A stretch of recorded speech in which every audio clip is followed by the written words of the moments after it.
30 Minutos de Vasco, o podcast do Globo 100% dedicado ao torcedor cruzmaltino.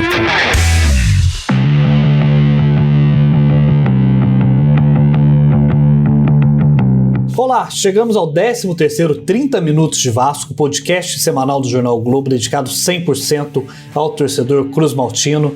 Toda semana no site, no seu tocador favorito, temos podcasts diferentes para os 4 grandes clubes do Rio, mas aqui você escuta meia hora só do gigante da colina. É só clicar aí no seu tocador de podcast favorito que vocês conseguem acompanhar, além deste episódio, os episódios anteriores do nosso podcast. E ali a gente trata um pouco sobre tudo: esportes olímpicos, eleições do Vasco, os principais jogadores, esporte feminino, enfim, assuntos ali que são atemporais e vocês podem visitar aí a qualquer momento. Como eu disse anteriormente, esse podcast do Jornal Globo ele é dedicado aos 4 grandes do Rio e hoje teremos a participação aqui de jornalistas que fazem parte dos outros 30 minutos, começando por Marcelo Neves, que participa e é um dos comentaristas do 30 Minutos de Fluminense.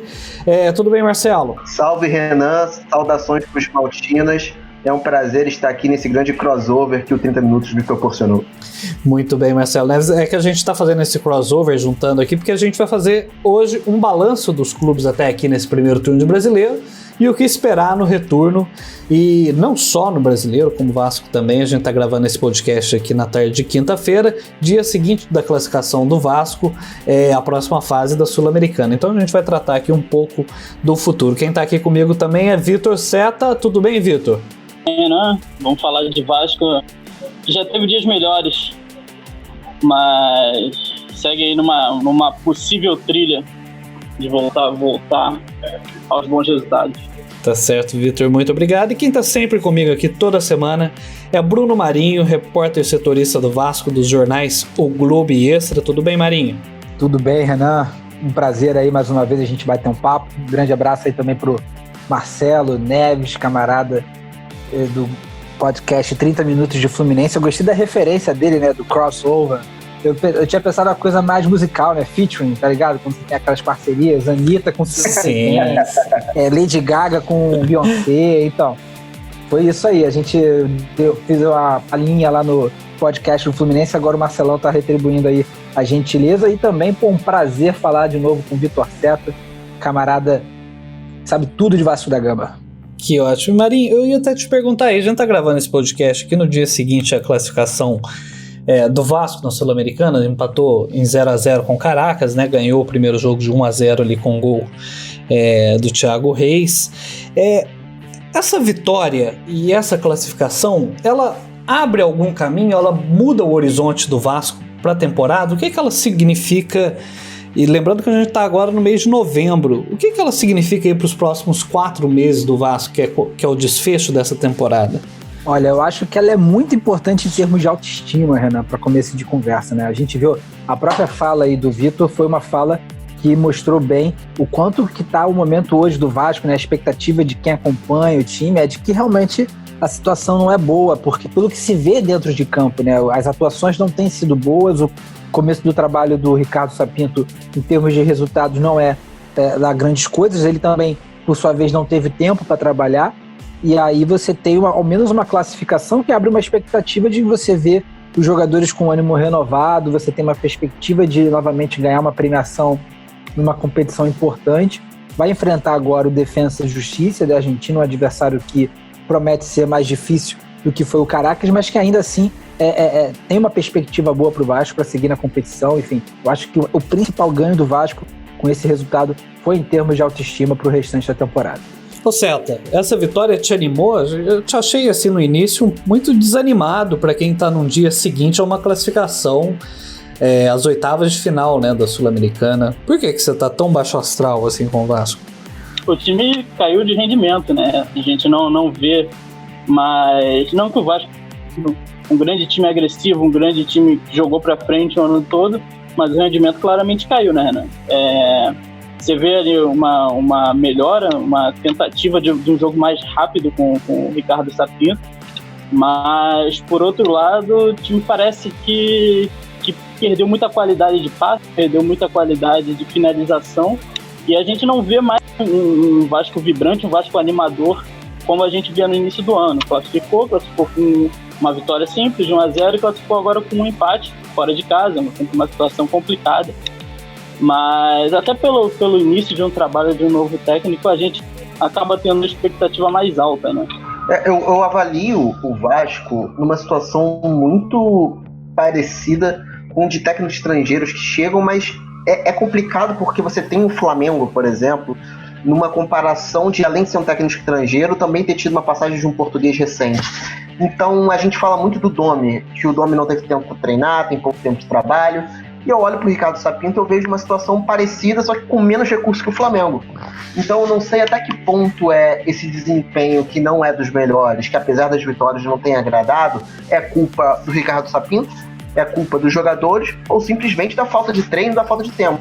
Eu acho que é um pouquinho de tudo, Marcelo. Acho que é um somatório aí das três coisas, talvez com menos culpa, por enquanto, do Ricardo, né? Eu acho que o trabalho que ele teve tempo aí para desempenhar, para fazer, é muito pouco para a gente conseguir cravar alguma avaliação mais precisa a respeito dele, mas que o elenco do Vasco é limitado, é visível, né? É inquestionável, e que a falta de tempo também é um problema aí que também cria aí dificuldades pro Sapinto. E, Marinho, como que você gostou de ver essa mudança do Vasco ontem? Assim, eu não me lembro da última vez que o Vasco jogou com 3 zagueiros e de ter uma mudança tão brusca, né? Teve uma, se não me engano, teve uma partida com o Ramon já ali no finalzinho, quando ele já estava ali um pouquinho perdendo a mão do grupo, tentando encontrar alternativas, né, para fazer com que o Vasco voltasse a render como no início do Brasileiro, e ele chegou a atuar com 3 zagueiros. Mas realmente é muito raro. Eu acho que é uma mudança bastante significativa, com potencial de dar certo, mas que esbarra justamente, de novo, né, nessa questão da falta de tempo. Se o Vasco conseguisse ter uma semana de treinos entre jogos, você tem uma classificação para a Sul-Americana que vai manter o Vasco aí pelo menos jogando no meio de semana por mais 2 vezes. Então, você percebe que o treinador fica muito limitado, né? Ele tem a possibilidade, ele vislumbra uma mudança que eu acho que é capaz de melhorar o time, por exemplo, ao criar a saída com mais liberdade dos alas. O Neto Borges, por exemplo, que é um lateral que eu vejo com uma série de limitações, mas que ele tem uma certa habilidade com a bola no pé, que eu acho que ele atuando como ala, isso talvez possa ser importante, possa ser uma arma que o Vasco use no decorrer das partidas, entendeu? O que antes acontecia muito menos quando ele jogava como lateral, muito mais distante da área adversária. Então, eu vejo potencialidade para isso, mas eu acredito que a dificuldade para que esse esquema seja implantado e comece a dar frutos realmente com entrosamento, de uma forma organizada, eu acho que vai levar um tempinho ainda isso para acontecer. E talvez o Vasco não tenha esse tempo, né?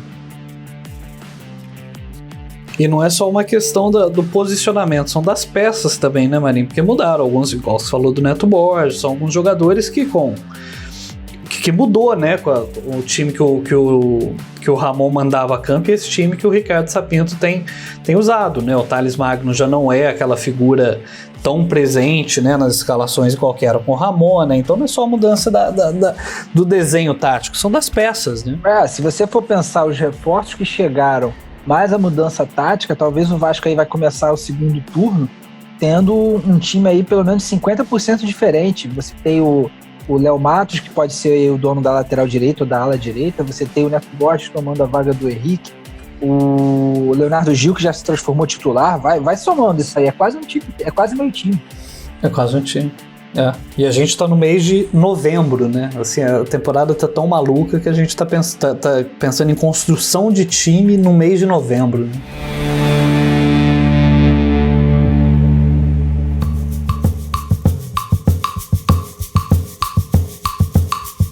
Marcelo, é até interessante ter alguém que tem participado mais do Fluminense nesses últimos tempos, porque o Vasco está passando por um momento de reestruturação e o Fluminense, dos times do Rio, é o que está conseguindo manter um treinador mais longevo, né? O Odair Hellmann está aí fazendo seu trabalho já durante a temporada, está conseguindo levar o Fluminense numa boa campanha no Brasileiro, aliás.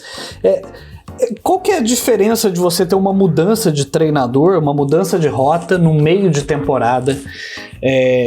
Isso é bom, isso é ruim, isso atrapalha mais, comparando o Vasco ao Fluminense? Olha, matematicamente é comprovado que atrapalha. A gente vê levantamentos e pesquisas que mostram que troca de treinador em meio à temporada do Campeonato Brasileiro normalmente não surtem resultado. Há alguns clubes que dão aquele respiro, que ganham 2, 3 jogos, mas a tendência é, como todo trabalho, dar uma decaída. Há exceções, claro, como o Flamengo do ano passado. O Flamengo de Jorge Jesus foi uma coisa que vai acontecer uma vez em 100 anos. O Fluminense e o Vasco eu comparo muito na situação do Ramon e do Odair, porque os clubes viveram situações parecidas e decidiram seguir caminhos diferentes. Quando o Ramon teve os seus tropeços, o Vasco descontinuou o trabalho e trouxe agora o Ricardo Sapinto.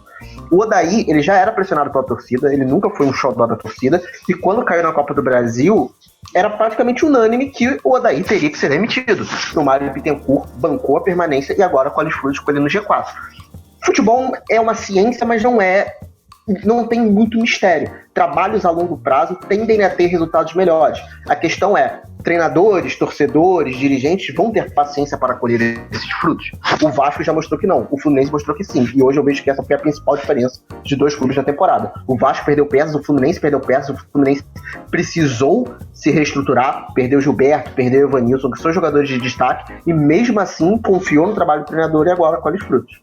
E Marinho, Marcelo Neves, Vitor Seta, é interessante que as competições de mata-mata, tanto quanto a Sul-Americana, Libertadores, Copa do Brasil, não é só a questão técnica e do campo que vale a pena, tem também a questão financeira. Então essa classificação à próxima fase da Sul-Americana também representa aos cofres do Vasco uma importância muito grande na temporada. E eu queria chamar agora o Igor Siqueira, do quadro Dinheiro Fala Mais Alto, para falar um pouco do que essa classificação do Vasco pode representar para os cofres vascaínos nos próximos meses. Vamos lá, Igor.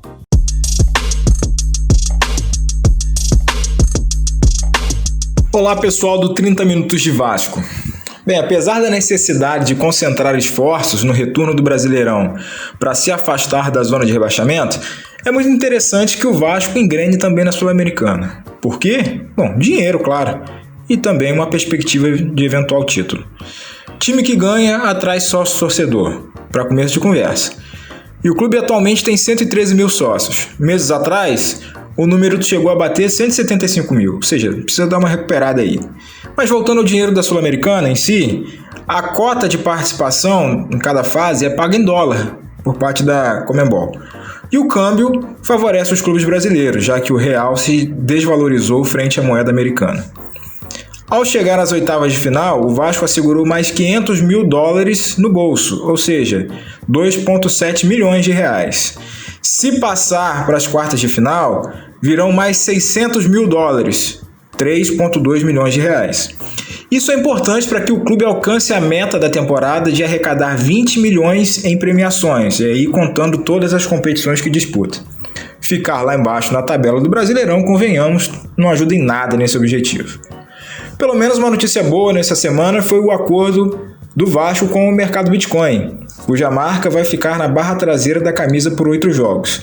A parceria, em geral, envolve a venda de tokens, que é uma opção de investimento para torcedores relacionados ao mecanismo de solidariedade de 12 jogadores formados pelo Vasco, ou seja, dinheiro que o clube receber lá na frente, com 12 jogadores específicos, tá aí o Douglas, Allan Kardec, Alex Teixeira, Felipe Coutinho, entre outros, o torcedor vai poder ter direito a uma fatia desse dinheiro. De cara, o contrato entre Vasco e o mercado Bitcoin trouxe 10 milhões de reais. Será que vem mais por aí? Bem, eu fico por aqui. Um abraço para vocês.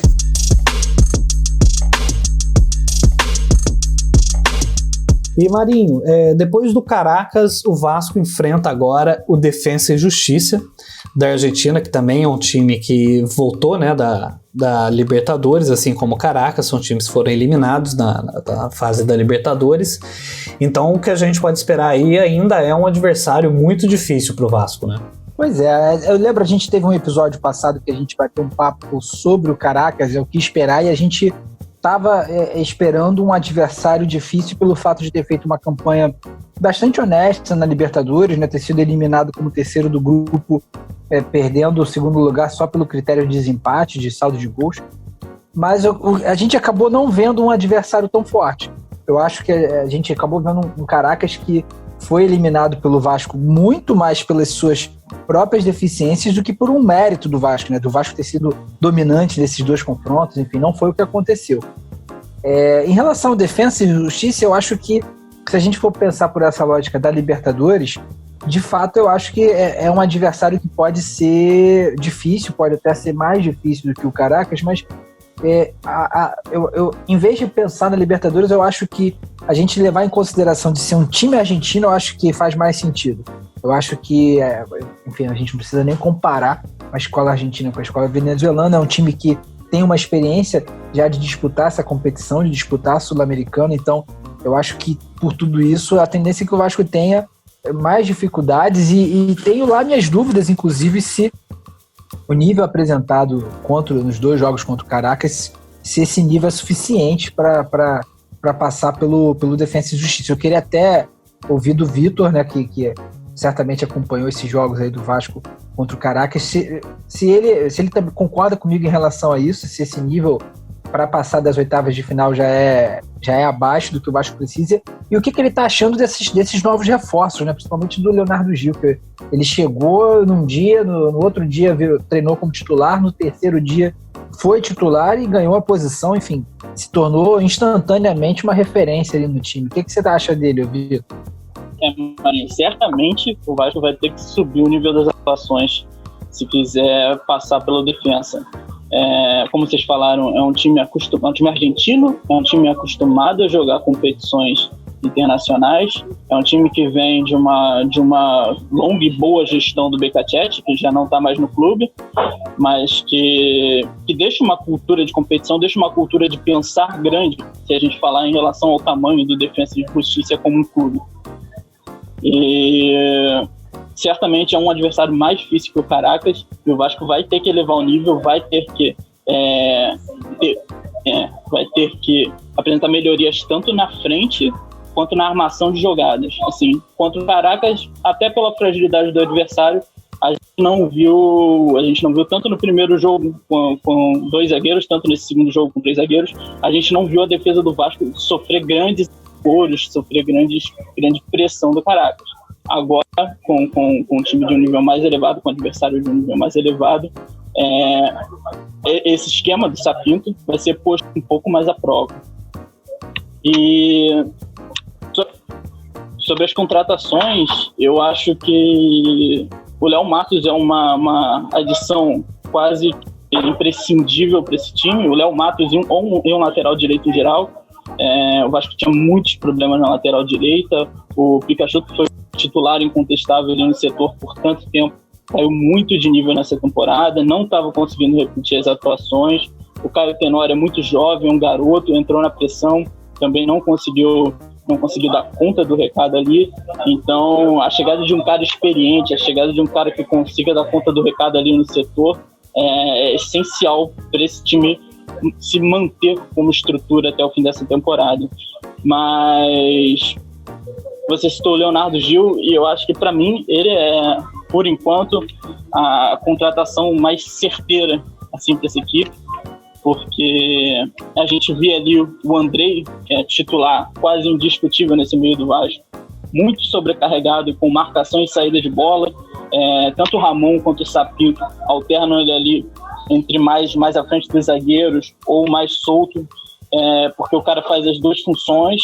Só que, ao mesmo tempo que ele é polivalente, que ele faz as duas funções, ali do primeiro e segundo volante, ele fica sobrecarregado. Ele acaba ficando com essas duas responsabilidades, principalmente no segundo tempo das partidas. Então, você botar um Léo Gil, que é um cara ali que sabe marcar, é um cara que tem uma qualidade de passe, é um cara que sabe fazer a ligação, principalmente agora que o Vasco deve jogar com 2 meio-campistas, mas de armação ali, o Benítez e o Carlinhos, é essencial. Melhorou muito a saída de bola do time, melhorou muito a criação. Eu acho que a comparação Caracas e Defensa e Justiça não precisa ser muito feita, porque como o Bruno Marinho bem falou, não tem como comparar a escola venezuelana de futebol com a argentina. Mas o Vasco, ele se prepara para enfrentar não só um time que caiu da fase de grupos da Libertadores para a Sul-Americana. Ele caiu para um time que só não se classificou para as oitavas por causa de um gol sofrido pelo Santos aos 46 do segundo tempo. O Defensa estava empatando com o Santos na Vila Belmiro, estava conseguindo o resultado, sofreu um gol nos acréscimos e aí sim, com uma vitória do Delfim fora de casa, ficou em terceiro no grupo G da Libertadores. E o Vitor também lembrou que o Defensa foi bem treinado pelo BKSS. Hoje o Defensa não é um time de muitas peças, não é um time de qualidade, mas é um time muito bem treinado. E é um time tão bem treinado que chegou a ficar em 6º lugar no Campeonato Argentino do ano passado. Então é um time que tem boa campanha na Argentina, está se acostumando cada vez mais a competições internacionais. Na Libertadores só não foi para as oitavas de final por causa de um gol nos acréscimos. Então o Vasco tem que se preparar, porque óbvio que o adversário não é o Caracas, todo mundo já está ciente. Mas não é só o Defensa e Justiça, é um dos melhores times da Argentina no momento. Exato, e só para pontuar, além do Defensa e Justiça, outros 2 times argentinos já estão classificados para as oitavas de final da Sul-Americana. O Vélez Sarsfield, que vai pegar o Deportivo Cali, e também o Lanús, que superou o São Paulo, né, em 2 jogos, e vai enfrentar o Bolívar. O Marinho ia completar alguma coisa? E o técnico dos caras é o Hernan Crespo, aquele. É o Crespo que é o técnico? Eu não sabia. Hernan Crespo, com a cabeça toda grisalha. O tempo passou pro Hernan Crespo também. Ele tinha aquela vasta cabeleira dele, lembra? Agora não tem jeito, o tempo é implacável. É terrível a gente ver os jogadores que a gente gostava agora, tudo de treinador, né, Marinho? Isso não deixa a gente pra baixo. Nossa, cara, nem fala, nem fala.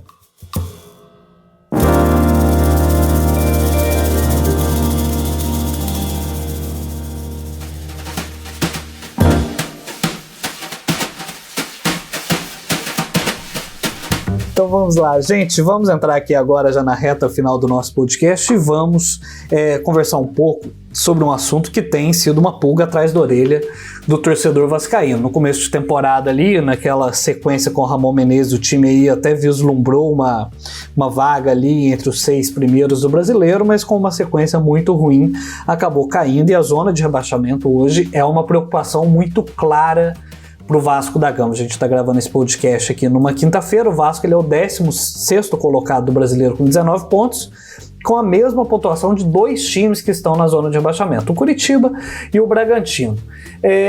Nesse início agora de retorno, o Bruno, o Vasco pega o Palmeiras, um jogo difícil, depois pega Sport, Fortaleza, que também está brigando lá em cima, São Paulo.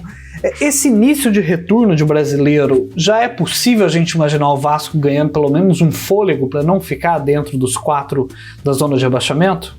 Olha, Renan, foi justamente nesse período, né, que o Vasco passou a falsa impressão de que poderia estar ali brigando no topo da tabela, né, com o ramonismo, aquela coisa toda.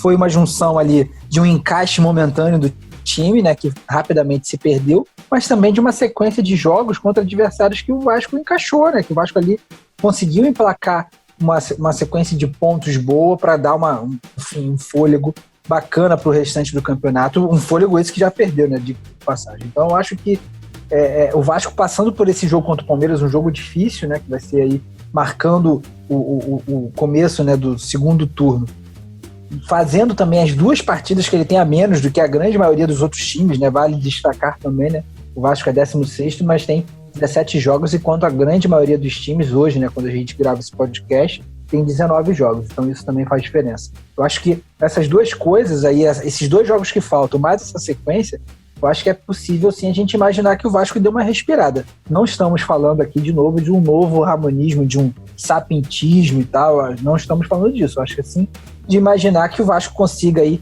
ter uma sequência pelo menos de fazer uns 10 pontos, que dê uma respirada na tabela, que possa ali ocupar ali uma 12ª colocação.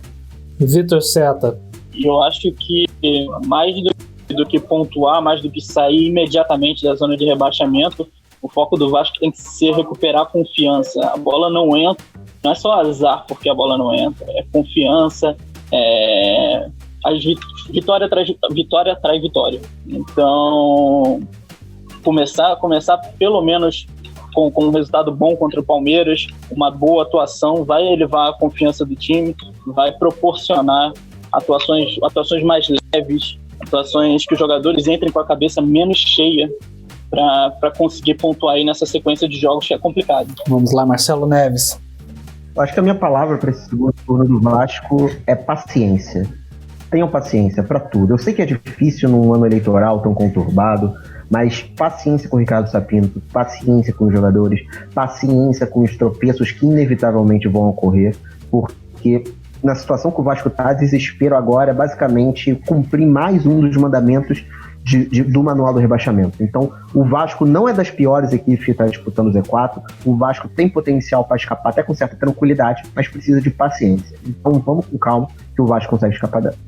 Marcelo, se você paciência da torcida com Felipe Bastos e Henrique, cara, essa vai ter sido a sua primeira e última participação no podcast 30 minutos de Vasco. Com esses dois, cara, a torcida do Vasco é paciência zero, cara. Eu penso paciência, mas não falta de bom senso. Isso aí é diferente. Justo. E o Marcelo já tinha comentado isso, né, Marcelo? Que esse brasileiro é um brasileiro que ali tem pelo menos 9 times nesse bolo aí que, enfim, do rebaixamento, né? E, assim, você pega do 11º ali, do Corinthians... É inacreditável. Tipo assim, são 9 equipes que tranquilamente poderiam estar caindo. Do Corinthians para baixo eu vejo todas como candidatos. E a distância de pontos é muito pequena, então ainda deixa ainda mais embolada aquela situação. Exato, e se for pensar assim, em questão de qualidade de time, de tudo, o Vasco tem realmente muitas chances de escapar e de sair disso. E Marinho, eu vou até te fazer uma pergunta. O Germancano, ele tá para voltar agora? Assim, ele já tá 100% para entrar nesse retorno de brasileiro? Olha, 100% não digo, mas ele tá bem preparado sim, né? Ele perdeu os últimos 4 jogos do Vasco, né? Desde a partida contra o Corinthians até agora, essa classificação contra o Caracas pela Sul-Americana, e tem grandes chances de retornar contra o Palmeiras. Vai ser, se confirmar, vai ser a primeira partida dele, né, sob o comando do Ricardo Sapinto, e isso traz uma esperança para a torcida do Vasco muito grande. Não que o Germancano esteja vivendo exatamente um grande momento, né? Ele não faz gols já há algum tempo, desde setembro, quando o Vasco venceu pela última vez, né, contra o Botafogo pelo Campeonato Brasileiro, mas é uma injustiça atribuir a ele a falta de vitórias do Vasco no período. Na verdade, ele não tem feito gols porque simplesmente a bola parou de chegar. Foi uma coisa impressionante. O isolamento, Cano, né, a falta até de utilidade dele na partida, porque ele é um jogador muito da última bola, né? Ele não é um jogador que consiga participar tanto do jogo exercendo outras funções. Então, com o Vasco, com a queda acentuada de rendimento que teve, ele passou a ser quase uma peça nula em campo. E agora, com o Ricardo Sapinto, tem-se a expectativa de que ele possa, de novo, ter mais chances para marcar. E sobre essa questão da bola chegar no Cano também, tem uma boa notícia que já é o desfecho dessa novela do Benítez também, né, Marinha? A gente tá gravando esse podcast aqui, ainda não tá acertado, mas tudo caminha para que o Vasco adquira os direitos econômicos do Benítez, né? Sim, com certeza. O jogador, né, que caiu muito nas graças da torcida, fez por onde também, do clube. O Vasco conseguiu chegar numa proposta que agradasse tanto ao Vasco quanto ao Independente, né, o clube da Argentina que detém os direitos econômicos do jogador no valor de 3 milhões de dólares. Não me peça aí para converter. Galera, joga aí no Google 3 milhões de dólares, o quanto dá em reais, não sei de cabeça. Deve dar mais ou menos 500 milhões de reais, mais ou menos. Nossa, imagina, cara. Daqui a pouco a gente chega lá pros créditos, bater na madeira.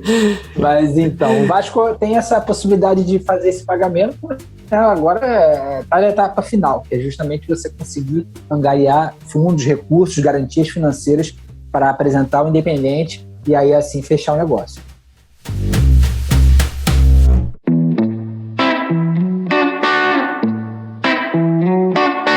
Marinho, gente, isso, tempo esgotado do nosso 13º 30 Minutos de Vasco, podcast do Jornal Globo dedicado exclusivamente à torcida vascaína. Nessa conversa a gente conta com convidados e com a equipe de esportes do Jornal Globo, que são as mesmas pessoas que levam a vocês informações e análise de qualidade todos os dias.